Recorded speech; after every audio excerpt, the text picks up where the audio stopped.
Good afternoon. My name is Gina Piscitello, and I'm an OTD student at UAB, and this is a reflective video for OT 701, Theoretical Foundations of Advanced Occupational Therapy Practice. Before I get started, I just want to say hello to Dr. Gavin Jenkins and Dr. Laura Vogel, the program director, and I also want to say hello to my classmates. As we look at occupation as the key construct, we're learning about the interaction of people, the environment, and occupation. Occupation is the basis of our study for the theoretical basis for occupational therapy. Because we all work in healthcare, we're often pressured by our organizations to adhere to thinking about occupational therapy in terms of the medical-based model. Medicine treats people and helps them overcome their diseases and their disabilities, but they treat them only until they are medically stable. We know as occupational therapists, there is so much more to the patient than their illness or their disability. As OTs, we look to the overall health and well-being of the person. We want them to be whole again, and we seek a holistic basis for treatment. During the course of the semester, Dr. Jenkins has taken us through the last 100 years of occupational therapy, beginning in the Renaissance until the Civil War, and then through the rebirth in the early years before World War I. We see in our study that the basic construct of occupational therapy is truly occupation. Occupation is key and central to helping the patient regain health and wellness through their engagement in meaningful and purposeful occupations. We want our patients to be as independent and as whole as they possibly can be. We've been introduced to the founders of AOTA, including William Dutton, George Barton, Thomas Kinder, Adolf Meyer, and Eleanor Slagle, just to name a few. These individuals paved the way for moral treatment in occupation.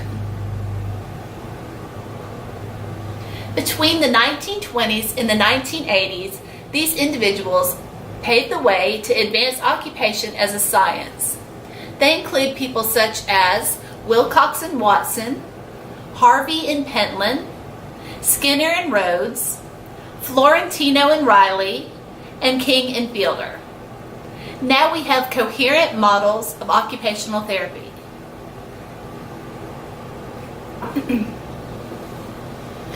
These great thinkers and those who have gone before us see that rehabilitation is not simply just the work of being busy or doing an activity, but it's actually the restoration of the whole person system, including the mind, the body, the psyche. We are able to address imbalances with deficits in the patient to increase their independence and their wholeness. Over this semester, we've looked at 6 major models. The first is the PEO model, the person, the environment, and the occupation. This is by Reed and Sanderson of Canada. If you reflect back upon the PEO model, this is when Dr. Jenkins gave us the skydiving example.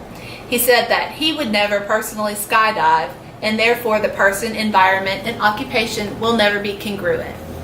So if one or more of these elements are altered, then there is no congruency, and we need to look for congruence. The next model is the PEOP model, or the person, environment, occupation, and occupational performance. It's by Christensen and Baum. This model looks at participation. In addition, the PEOP model looks at the activity analysis and all the skills of the patient and the client's performance skills. Together, this measures their participation. The person includes intrinsic factors and neurobehavior. This equals a sense of well-being. All environmental factors together equal a quality of life, and the person has to adapt or adjust in order for them to become congruent. Next, we look at the model of human performance, or the ecology of human performance as some people call it. It's by Winnie Dunn from the University of Kansas, and this model is useful for many different professions, and it's also useful for many specialty areas such as low vision. This model examines context, and context surrounds the patient, and there are endless tasks available to the patient. Injury to the individual narrows the available performance, and therapy works on deficits to increase performance and patient independence. You can either alter, adapt and modify, create, establish and restore, or prevent. Those are all the interventions. Then there's the model of human occupation, or MOHO, and this is by Gary Kiel-Hoffner and Janice Burke. This is also our professor's favorite model. It looks at the patient at all three parts: volition, habituation, and their performance capacity. Volition is the key to intervention.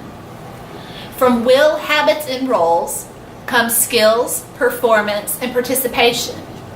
These all equal the patient doing. Also in MOHO, the feedback loop is an essential aspect. It either allows the patient to embrace the challenges or to change their behaviors. Occupational therapists use changes in the system to influence patients' volition, to find a way to motivate the client to adaptation, competence, and occupational identity. The next model is occupational adaptation. This is also referred to as OA, and it's by Schade and Schultz in 1992. This is mostly internal, and the therapist is helping the patient choose a plan of action that is client-centered.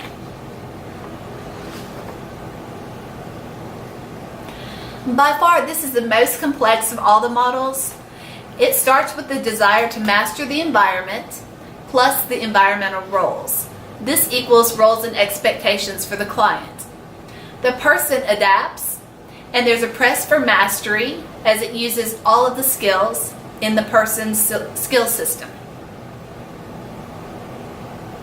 Cognitive, sensory motor, psychosocial, as well as combined with an adaptation process equals the gestalt. It adapts the patient to the challenge. Self-assessment of relative mastery leads to capacity to change, modify or refine towards participation, and satisfaction. In the OA model, the occupational therapist intervenes when the patient gets stuck. Relative mastery is subjective, and it depends on what the patient wants. This model is also very internal to the client. There's also the occupational therapy intervention process model. And we didn't really hear a lot about this, but based on the research that I was able to do, it's by Ann Fisher, and it was established in 1998. It uses interviewing and goal setting, and it looks at how to implement the best possible occupation-based services for our clients. It also looks for education opportunities and performance of patients in prioritized activities. It's a top-down model for client-centered occupation, which includes restoration, acquisition, and compensation. In addition, there is preparation, exercise, simulated occupation, and adaptive occupation. Next, there's the Kawa model. It's a Japanese model that makes the patient a river. It includes what blocks the river and what changes the flow, what slows it down.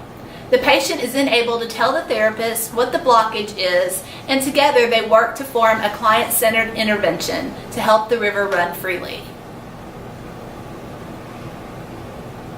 Occupation seeks health and well-being through rehabilitation. It helps to heal stress and maximize function. Surgical improvements since World War II means there are more people surviving than had previously survived. During this time, the medical model became prevalent. Medicine is now very specialized. OT has benefited from its medical association and touches many healthcare functions.